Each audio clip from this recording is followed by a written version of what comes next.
కాబట్టి చెప్పుకునేందుకు ఏమీ లేదు కాబట్టి ఆయన డైవర్షన్ పాలిటిక్స్లో పూర్తిగా నిమగ్నమై ఉన్నాడు.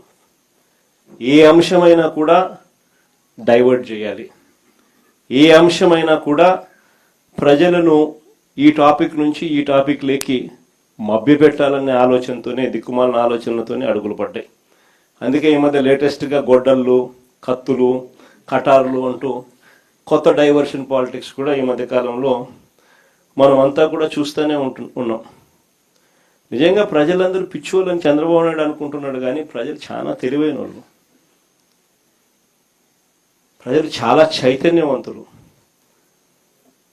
నిజంగా రాష్ట్రంలో ఏ ప్రాంతమైనా బాగుపడిందన్నా, రాష్ట్రంలో నిజంగా ఎక్కడైనా అభివృద్ధి జరిగిందన్నా, నిజంగా రాష్ట్రంలో ఎక్కడైనా పేదవాడికి 4 ఏళ్ళు నోట్లోకి వెళ్ళాయి అన్నా, ఒక రైతు బాగుపడ్డాడన్నా, ఒక అక్క చెల్లెమ్మ బాగుపడిందన్నా, ఒక పిల్లాడు చదువుల విషయంలో బాగుపడినాడన్నా, ఇవన్నీ ఎక్కడైనా జరిగాయి అని అంటే ఒక నాన్నగారి పాలనలోనే జరిగాయి.